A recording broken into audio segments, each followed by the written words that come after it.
Hi everybody, Mr. Brown here.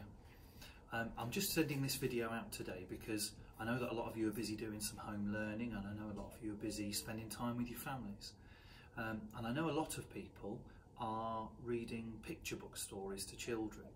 But what I'd like to do over the next few days is to read you a story for children who are a little bit older. I'm going to read a chapter every day, and you can listen to it whilst you're having a little break or a cup of tea or a snack. And it's a story that I've really enjoyed reading before. It's by an author called Philip Pullman, who wrote stories like his Dark Materials series and The Ruby in the Smoke. And it's called The Firework Maker's Daughter. I'm going to read you the blurb on the back. You want to be a firework maker? Walk into my flames. More than anything else in the world, Lila wants to be a firework maker. But every firework maker must make a perilous journey to face the terrifying fire fiend.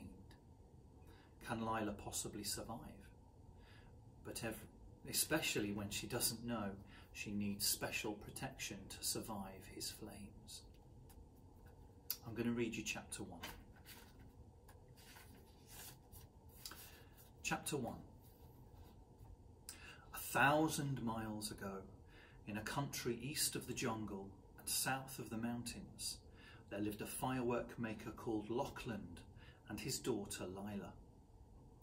Lachlan's wife had died when Lila was young. The child was a cross little thing, always crying and refusing her food. But Lachlan built a cradle for her in the corner of the workshop where she could see the sparks play and listen to the fizz and crackle of the gunpowder.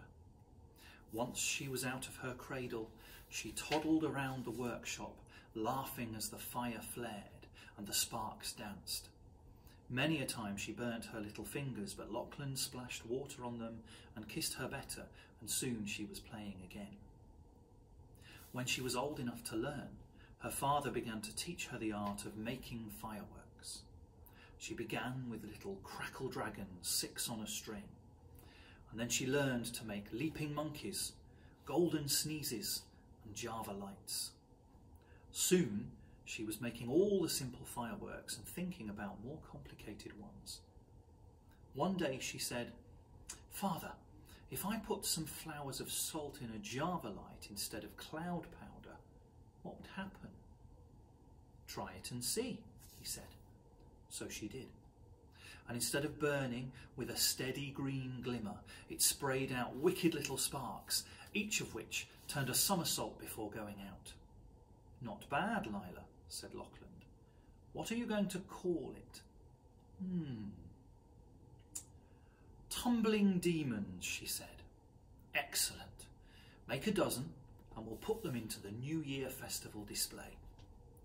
Well, the tumbling demons were a great success, and so were the shimmering coins that Lila invented next. And as time went on, she learned more and more of her father's art, until one day she said, "Am I a proper firework maker now?" "No, no," he said, "by no means." "You don't know the start of it. What are the ingredients of flyaway powder?" "I don't know." "And where do you find thunder grains?" "I've never heard of thunder grains." "How much scorpion oil do you put in a Krakatoa fountain?" "A teaspoonful." "What? You'd blow up the whole city." "You've got a lot to learn yet. Do you really want to be a firework maker, Lila?" "Of course I do. It's the only thing I want." "I was afraid so," he said. "It's my own fault. What was I thinking of? I should have sent you to my sister, Jembavati, to bring you up as a dancer. This is no place for a girl, now I come to think of it. And just look at you. Your hair's a mess, your fingers are burned and stained with chemicals, your eyebrows are scorched. How am I going to find a husband for you when you look like that?" Well, Lila was horrified. "A husband?" "Well, of course, you don't imagine you can stay here forever, do you?" They looked at each other as if they were strangers. Each of them had had quite the wrong idea about things, and they were both alarmed to find it out. So Lila said no more about being a firework maker, and Lachlan said no more about husbands. but they both thought about them all the same. Now the king of that country owned a white elephant. It was the custom that whenever the king wanted to punish one of his courtiers, he would send them the white elephant as a present. And the expense of looking after the animal would ruin the poor man, because the white elephant had to sleep between silk sheets, enormous ones, and eat mango-flavoured Turkish delight, tons of it, and have his tusks covered in gold leaf every morning. And when the courtier had no money left at all, the white elephant would be returned to the king, ready for his next victim. Wherever the white elephant went, his personal servant had to go too. The servant's name was Chulak, and he was the same age as Lila. In fact, they were friends. Every afternoon, Chulak would take the white elephant out for his exercise, because the elephant would go with no one else, and there was a reason for this. Chulak was the only person besides Lila who knew that the elephant could talk. One day, Lila went to visit Chulak and the white elephant. She arrived at the elephant house in time to hear the elephant master losing his temper. "You horrible little boy," he roared. "You've done it again, haven't you?" "Done what?" said Chulak innocently. "Look," said the elephant master, pointing with a quivering finger at the white elephant's snowy flanks, and written all over his side in charcoal and paint were dozens of slogans. "Eat at the Golden Lantern," "Bangkok Wanderers for the Cup," "Star of India Tandoori House," and right at the very top of the white elephant's back, in great big letters, was written, "Chang loves lotus blossom XXX. "Every day this elephant comes home with graffiti all over him," shouted the elephant master. "Why don't you stop people doing it?" "I can't understand how it happens, master," said Chulak. "Mind you, the traffic's awful. I've got to watch those rickshaw drivers like a hawk. I can't look out for graffiti artists as well. They just slap it up and run." "But Chang loves lotus blossom must have taken a good 10 minutes on a step ladder."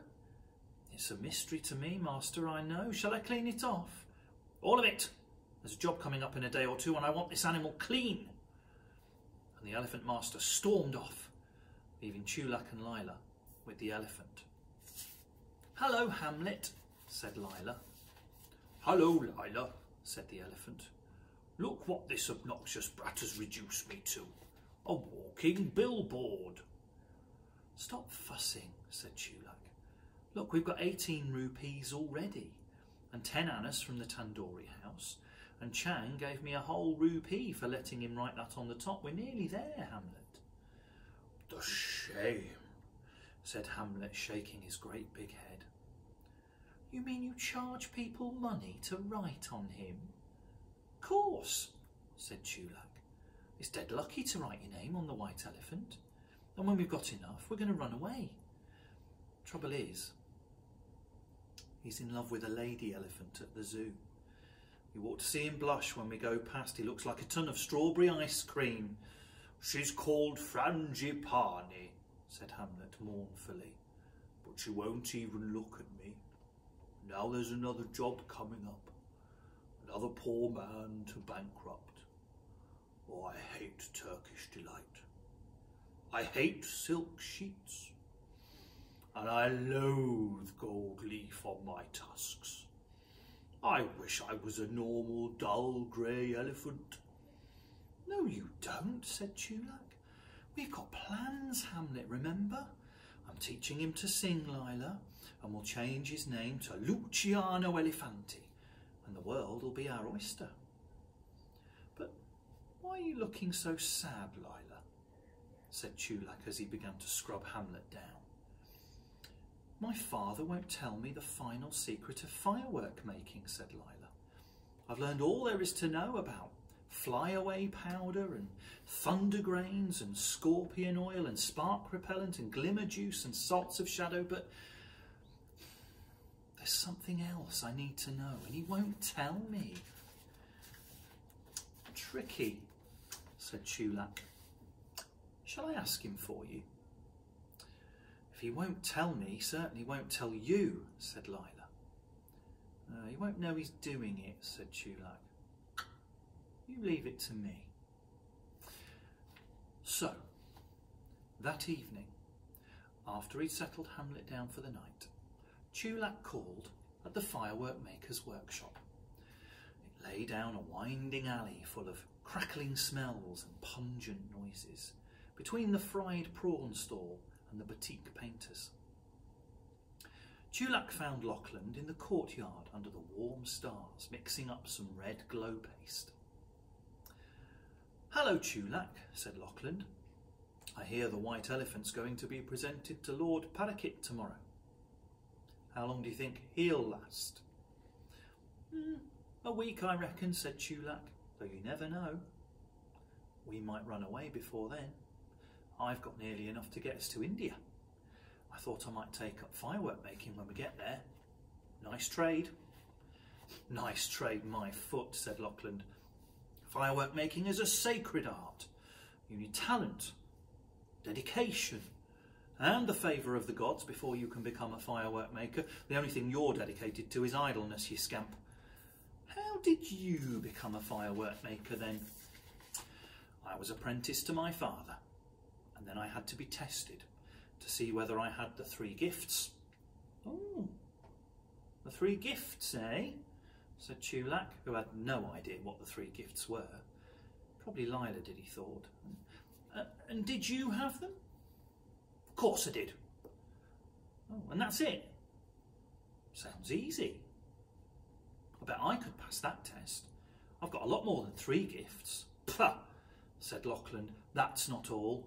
Then came the most dangerous and difficult task of all, of the whole apprenticeship.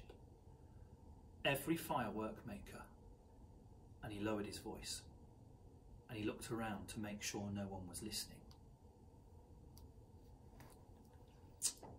Every firework maker has to travel to the grotto of Razvani, the fire fiend, in the heart of Mount Merapi, and bring back some of the royal sulphur. That's the ingredient that makes the finest fireworks.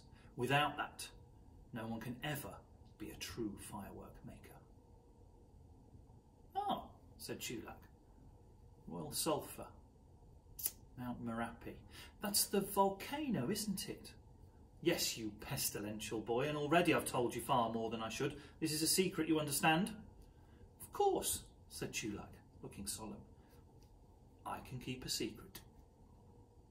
And Lachlan had the uneasy feeling that he had been tricked, though he couldn't imagine why. That's the end of chapter 1, and tomorrow I'll read you chapter 2. Until then, I hope you're having a lovely time at home.